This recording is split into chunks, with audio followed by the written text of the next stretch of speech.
Hello everyone, welcome back to my channel. In this video I'm going to be showing you how to add smoke to your Haslab Proton pack. This is using a gpstar upgrade kit. So you can go to gpstar.com and they have all the different things there. And if anybody has questions about the different components or stuff, I'm happy to answer questions, although I know they would be able to answer your questions as well.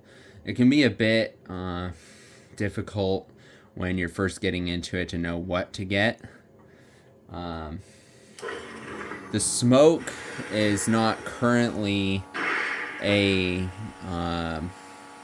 purchasable upgrade. You sort of have to make it yourself from different parts. And unfortunately, their board does not directly support smoke, and I'll show you that once I have the pack apart here in a second. So let's get started. Alright, so now that we have the pack apart, I'm going to try and walk through the general installation of getting an end filter to smoke with your Hasbro Haslab pack. I have not done a booster tube smoker, and overall the video game vent that I put on is very simple, with just simply having a tube going to a 3D printed part from the Q video game pack. Anyway, I'm going to try and talk about parts, and my method of installation is completely DIY. If you buy your own parts from other vendors and things, it's going to be more pricey, and I have not done that method. So anyway, first off, you need some JST connectors. These are to interface with the gpstar board. They have JST connectors directly on there. Please note that if you're trying to just add smoke to a regular Haslab pack, it's not going to work. You'll need to come up with your own method of getting it to trigger. The gpstar board, or like if you do like a GB fans board, or there's other ones, a lot of them have some sort of thing to trigger smoke. So anyway, so JST connectors to interface. Then you need little vape pens or something to create smoke. These just simply get very hot in between there where you have the little wicks, and it burns a mixture of glycerin and water, which is like how a fog machine works, or train smoke fluid machine, or whatever. I've already done another video talking in depth about making one of these units with a motor and getting just the smoker part. So I can link that in the description. Basically though, you just need one wire on the nipple there in the middle, and then another wire around the outside, soldered. And you'll need to get some sort of temperature controlled soldering iron or something, because you need to heat this up really hot to get solder to stick. Then simply a tube goes on that nipple to push air through and then get smoke to come out. And then that's what this motor is for. You get a little tube to go on that nipple to the nipple on the smoker, and it'll push through. These are all linked in the GitHub. Then with the little vape coil, if you want to be neat and fancy and tidy, these are also linked in the GitHub. These are just little push to fit connectors that perfectly interface with the tubing that is linked in their GitHub. And this tubing has worked pretty well because it's just the right diameter. You can get smoke fluid to travel all the way down to the end filter and stuff. What else? Then the last part is getting some sort of diode. Also, you need a fan. This is for the end filter specifically. And then they have 3D printed parts. You'll need access to a 3D printer also. Or you can just go at it and hack the original end filter, but I do recommend 3D printing parts. They have a template, which I'm showing here. which is to drill the holes properly for the fan blower to blow air through that chamber. And then this is where your tube goes for the smoke fluid. And then there's also a part on the top and bottom that needs to be 3D printed. This is a part on the bottom which holds the fan, and you can sort of see the tube, and there's also a wire here going to a white LED on the end filter, and the end filter itself is now 3D printed as well. They have a nice file that perfectly chambers air and the smoke fluid to get it to really puff out, and so they did a nice job designing that. And then you just sort of squeeze in your tube however you can all the way up. It's not a perfect job, but it's kind of the best you can do. Then an important thing to note is this coil and this motor use a high amount of power. And basically, if you're using a Talent Cell battery like I am, and probably most people are, this is a Talent Cell that's been stripped outside of its case because it was too big to fit in this chamber with its casing on. And this is what it looks like if you pull out the Talent Cell board and stick it on there like I did. The 5-volt regulator on the Talent Cell is not enough to run smoke. So this is 5 volt, that's 5 volt.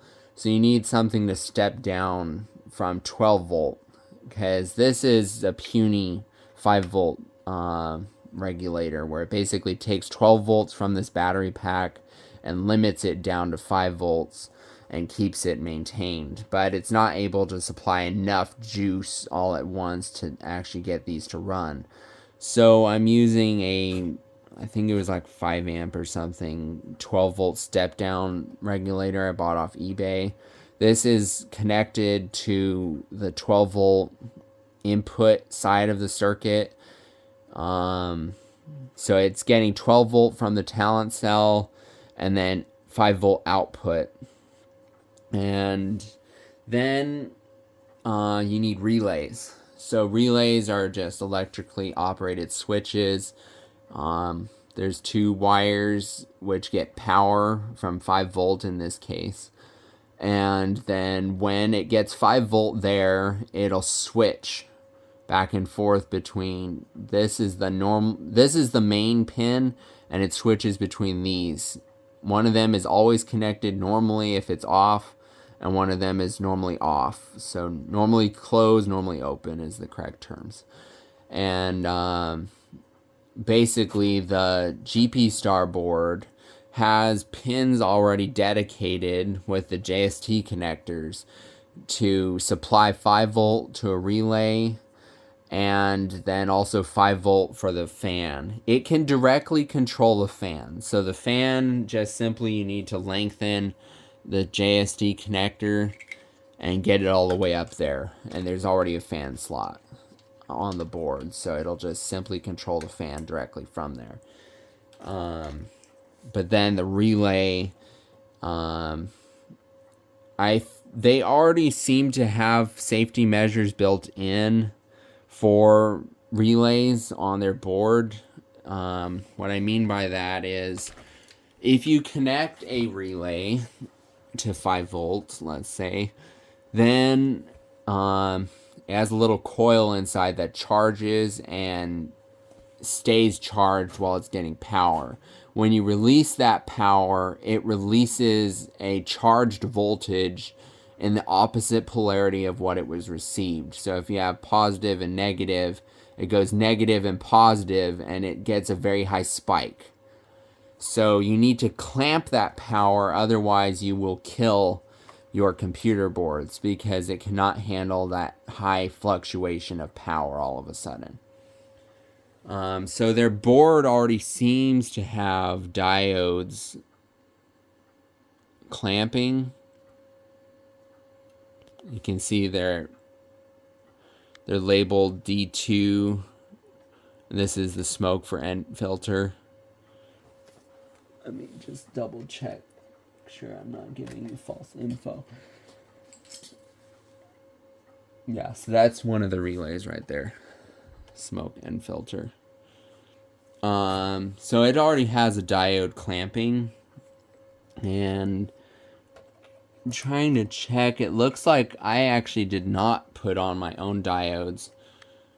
Normally I do, because whenever I do an Arduino project and I build my own relays and stuff, I usually just put my own clamping diode across to keep things safe. But in this case, just simply connect power to the to the relay. So that pretty much covers it. If you were to put a clamping diode, if you're building your own Arduino, to do this, just simply connect.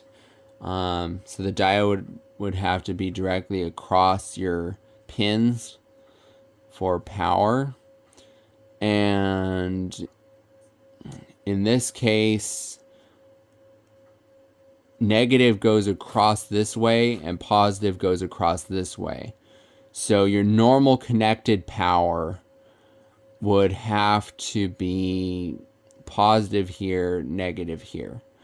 And then when the relay releases, the diode will shunt across and make sure that the power stays contained. So that's how that would work if you're wanting to build your own little power safety regulator for Arduino.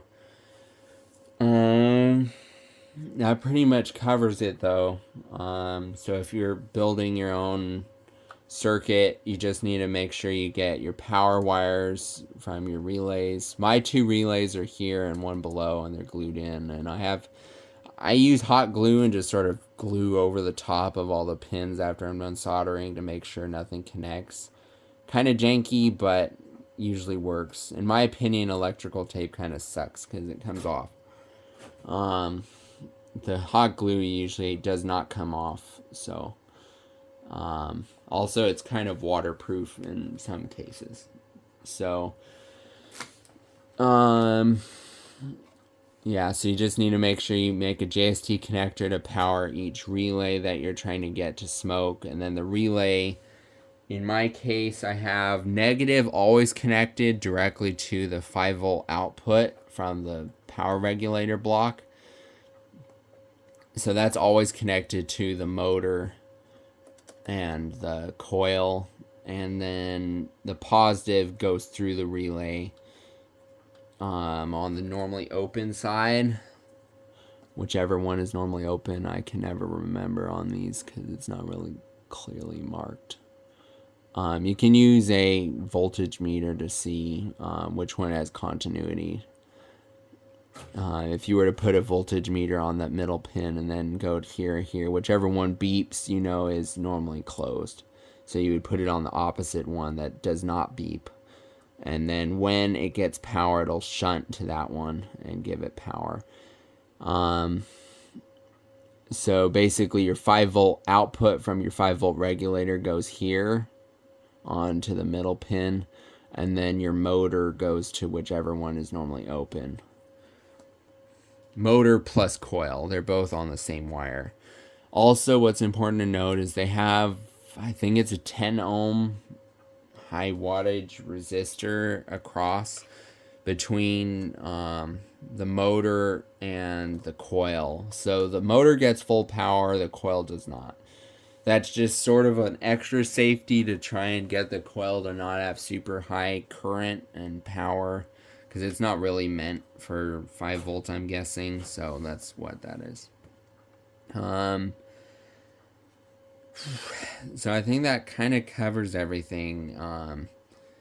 If you're getting your own smoke kit, I'm not really sure how it fits in here space-wise. Why I went with this method is when you put on the back plate, you have access to change out smoke fluid. As with the vape coils, you just sort of unscrew the top and then you put in your glycerin and water. So that's very convenient to have a slot here. How I removed the D-cell battery pack is actually just with a hammer. Not the most civilized approach, but it worked very well, and I think it might be safer than other methods of getting it to come off.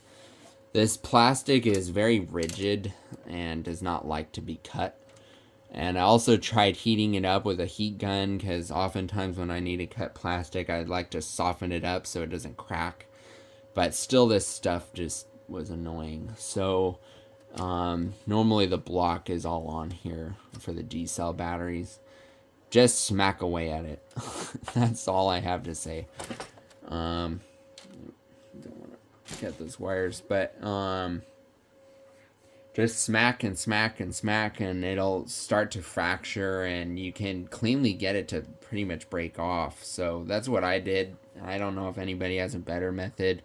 I also tried shears and bolt cutters or whatever, because the plastic is so dense, and with the D-cell battery slots and stuff, it's just kind of impossible. And I didn't want to spend hours trying to do that. So I think that kind of covers it. If you have better methods and stuff, feel free to leave comments. If anybody has questions and I did not correctly explain something, let me know also.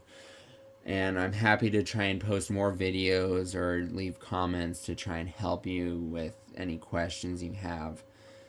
And as I said, I'll leave a link to the GitHub for gpstar on the smoke project specifically, so you can hopefully get your parts and things you need. I know sometimes the listings links go bad, so I can try and help you find a new link if you're skeptical on what to get. Yeah, and I don't know as far as getting a pre-made smoke unit made by someone else, because I don't know how it'll fit in here size-wise, and how good its smoke power will be as far as trying to push smoke through the tubes. This has worked very reliably. The end filter one usually smokes before the top one does, and I think that's just simply because of poor smoke fluid manufacturing on my part, because I made 2 different batches, because originally I was just planning on making an 84 pack. So I did the end filter modification pretty early, and then I was like, fine, I'll do this one also. So I made 2 different batches of smoke fluid that's not perfectly identical. Once I get this pack fully closed up, which I'm hoping to do after I finish filming this video, I'm probably going to make a new batch of smoke fluid, so we'll see. Usually the bottom end filter smoke, though, will go off during the first time I get it to vent. The top one sometimes takes like 3 times to heat up, so, but it also does not have a fan helping to push it out. Anyway, thank you for watching. I hope this video is helpful to you, and just let me know if you have questions. Thank you, and goodbye.